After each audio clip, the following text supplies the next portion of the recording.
Yeah, I'm just coming to ask, can we stop acting like this doesn't hurt? Like we don't actually feel? Can we stop that?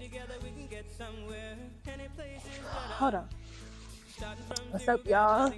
I'm back and I'm here with a long overdue message. Before I start though, how you doing? Oh, you over there. How you doing? Okay. That's cool. You decent. You good. Okay. Well, I'm glad to hear that. I know last time we were talking about becoming us. And if you didn't see that video, you should definitely go and check it out if it resonates with you, baby. That's it. But we were talking about how to become more us. And part of that is realizing what isn't us. What exactly is not truly us? What are these ways that we've picked up throughout this life that make life more survivable? I know that's not a word. But I noticed that even with myself and in this journey of finding me and becoming more me and embracing the things that are not me, I had to acknowledge something first.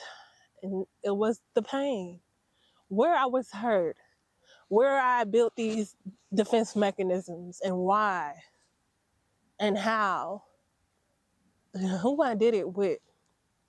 And I think the biggest thing, the most important thing about the recognition is realizing and acknowledging how much it hurt and being real with myself about that first.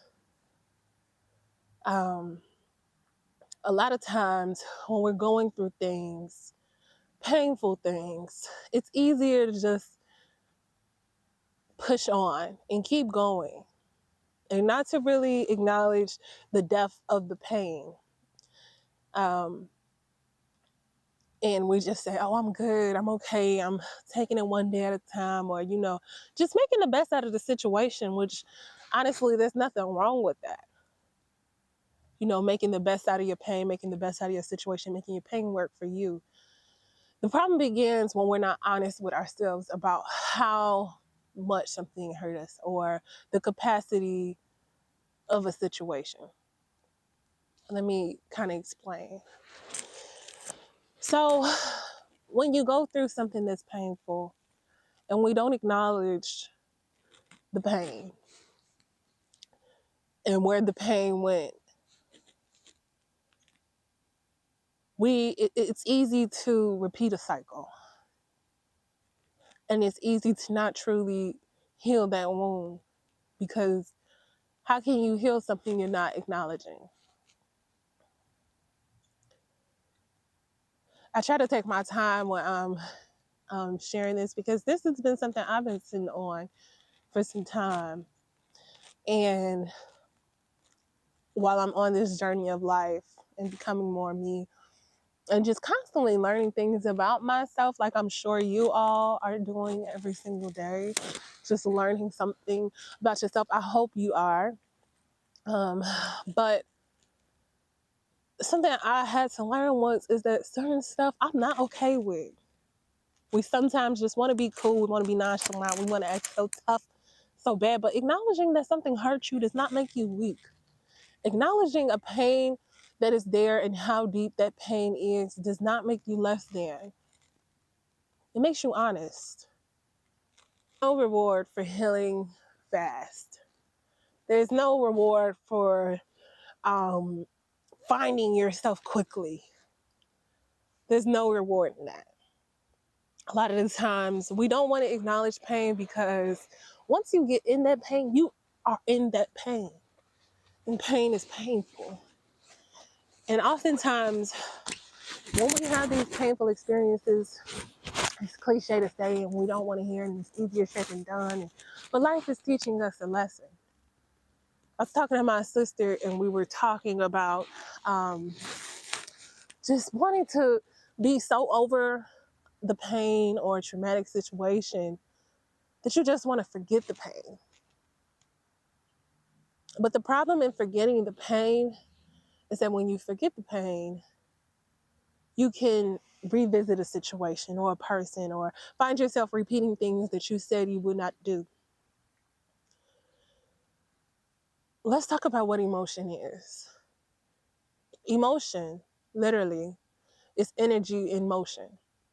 So when you're having emotions surrounding a person or an experience, it is energy in motion. And I think the importance of that is realizing that sometimes we say, oh, you're just being emotional. You're just so sensitive and stuff. But there's a reason for that. I'm sorry, guys. I'm outside and it's cold and it's noises and I'm black. So I'll be having to be cautious. But it's energy surrounding a situation for a reason.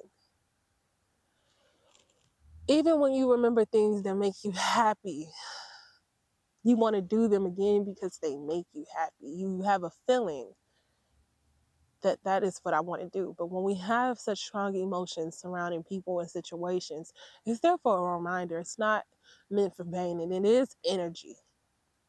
And if we can utilize that energy for good, and what I mean by that is figuring out how to use that pain for gain. It doesn't have to be financially, but it can be emotionally and mentally and spiritually. You know, start using that pain to make art. Start using that pain to heal on a simple, on a surface level. Like start, not even surface, because heal is nothing surface about truly healing.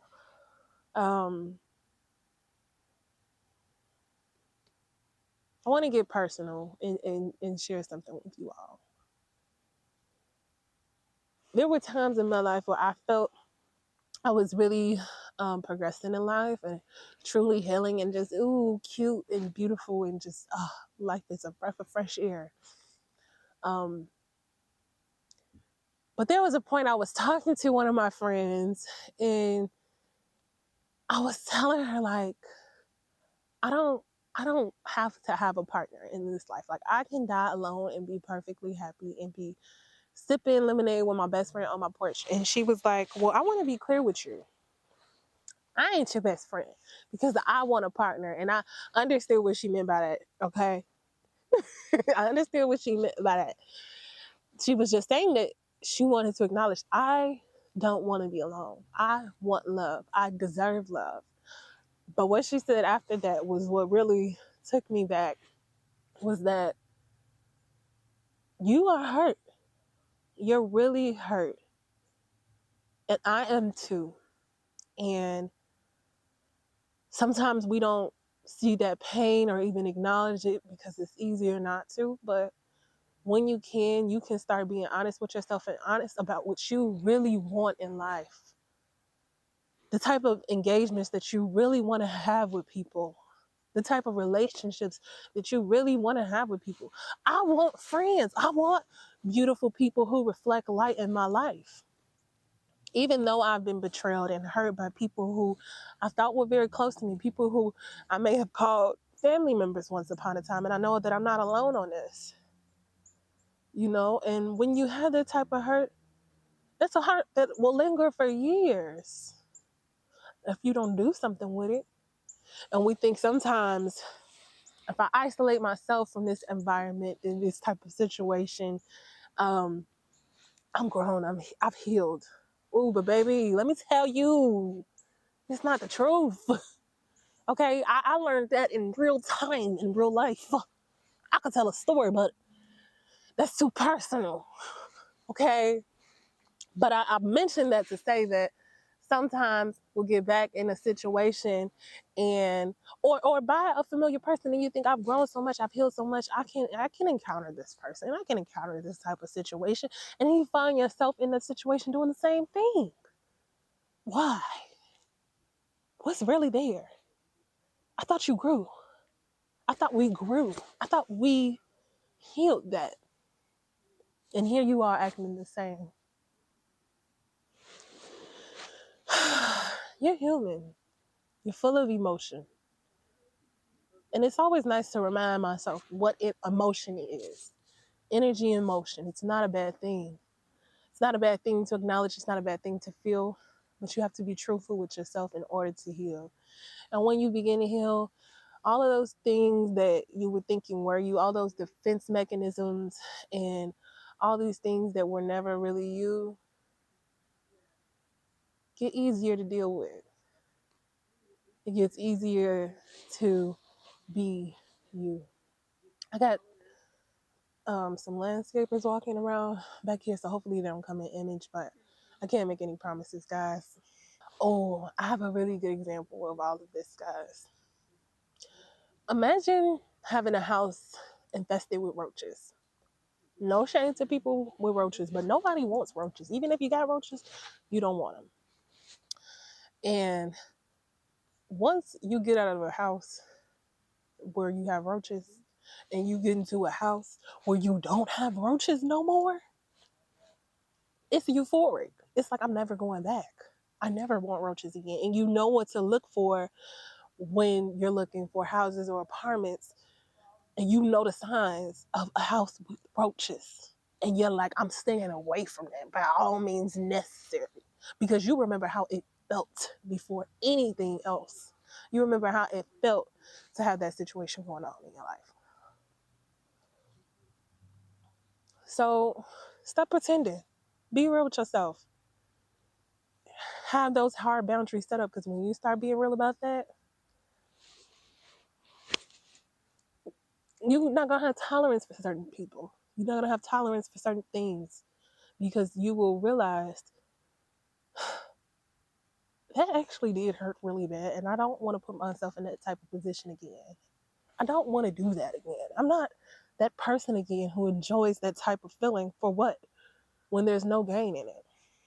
When you feel those emotions bubbling up again, when you feel triggered, take a moment to reflect. Be real with yourself. It could be real ugly. It could be real pretty. Everything is what you make it. But be real with you so that you can get back to you. Because all of that pain, defense mechanisms, it ain't you. It ain't us. And we're going to get through that.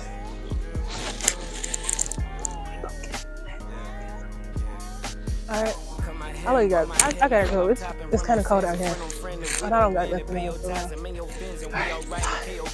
old rims in LA homes, if that ain't wrong, if I ain't go, I ain't home, I ain't them, no more ends and no more trends and photo 10 and photo lens. Notice this, POTUS shit.